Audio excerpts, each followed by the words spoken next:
Welcome to Fun and Games Side Quests. Every episode is a different host sharing a video game they love and why they love it.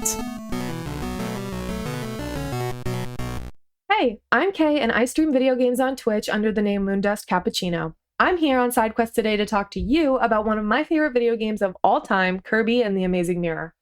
It released originally on the Game Boy Advance in 2004, but you could play it on the Nintendo DS or even the 3DS if you got one of the early ones with all the games loaded onto it through the Ambassador program, and it eventually came to the Wii U as well.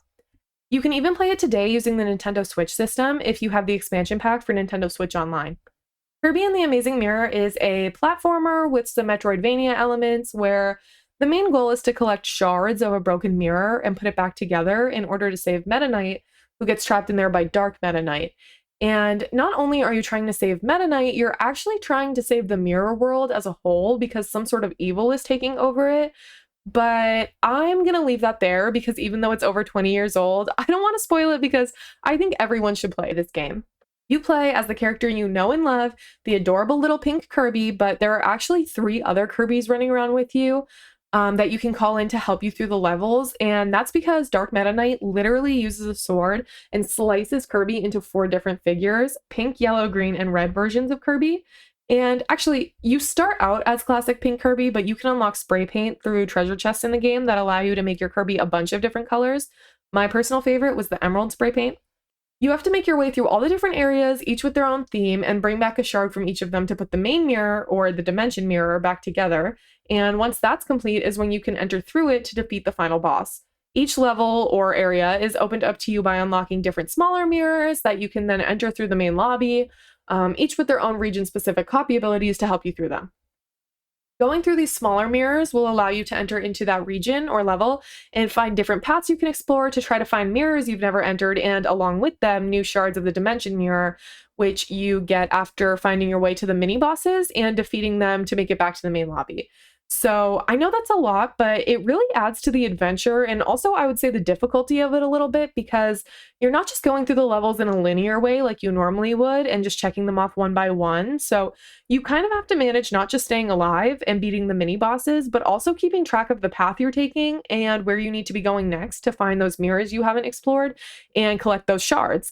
There's also the added challenge of each region unlocking its own set of copy abilities. So like if you're in one region and you see a path you can only go down if you like break a metal block using the stone ability, but the stone ability isn't something you can get in that region, you'll have to play through an area that does have that ability available, make it through the whole thing without losing that ability, go back through the first area, find the path you wanted to go down, and break that block using your new ability from the other region. So it's really interesting how different it is from some other Kirby games and how it kind of adds a layer where you have to strategize a little more.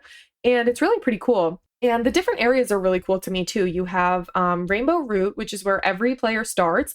And Rainbow Route actually leads into a bunch of different areas. So you can kind of tell where you're headed because the scenery does change a little bit as you approach other regions. But for the beginning part, it's like grassy and green and has plants around it and little bodies of water.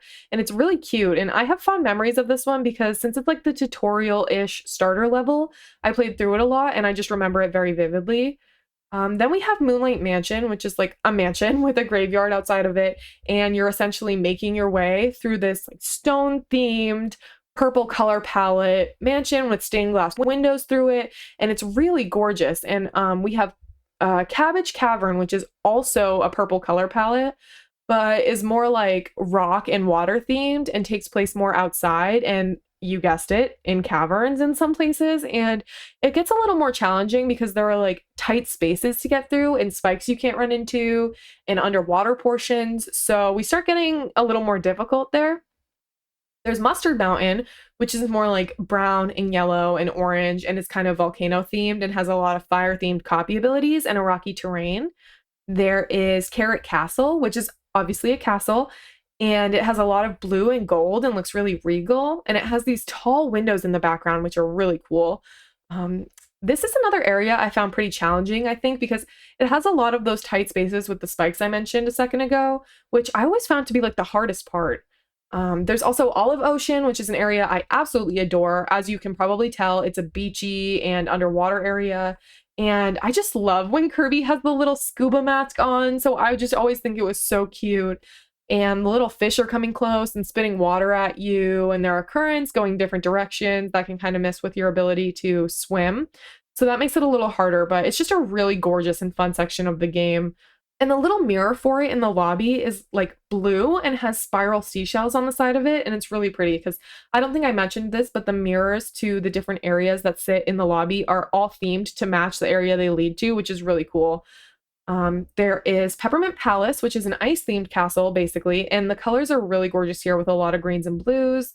There's Radish Ruins, which is just like it sounds. It's ancient ruins that Kirby has to travel through. And then we have Candy Constellation, which is arguably the coolest section. It's obviously space-themed and has really vibrant purples and oranges and blues. And there's like nebulas and stars, and it's just awesome. And that's just me describing the main parts of those levels, but there are a bunch of little areas in each section that have like completely unique settings, and I honestly may have even missed some, so it's really amazing to make your way through this world and see everything. And that was just the order I decided to present them in, but with the way the game is set up, there's no specific path to go through these worlds, and a lot of them lead into each other, so you could encounter basically any of them at any time just by taking a certain route or finding a mirror. The only one that you are guaranteed to play at a certain time, besides starting with Rainbow Route, is the ending where you'll have to go through the dimension mirror. And you could be spending a bunch of time in one place and then take a detour and somehow end up in an area you didn't even mean to be in. So it's really interesting. And I would personally say, if you're speedrunning or really trying to make it through this game, then yeah, sure, pay attention to the map as much as possible.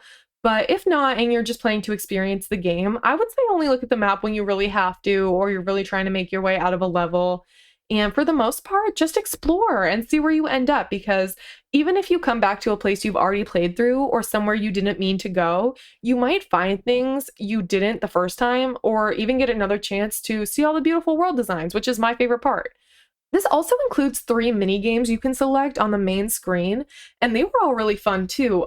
These include Speed Eaters, where you sit in front of a plate, and when food appears on the plate, you try to be the first to hit the button and eat the food. Crackety Hack, a game where you try to make the largest crack in the earth through basically like button mashing before your character hits the ground. And my personal favorite, Kirby's Wave Ride, where you try to survive surfing the waves and be the first to hit the finish line.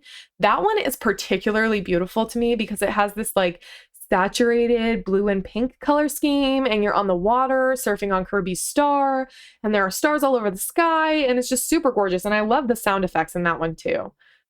So on that note, why do I love Kirby and the Amazing Mirror? Well, for starters, it was one of the first games I ever played, like in general.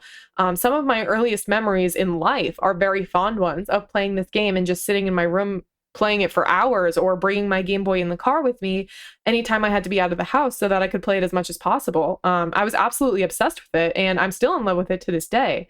The soundtrack is incredible. The different areas are beautiful and unique. All the enemies are fun and honestly pretty cute.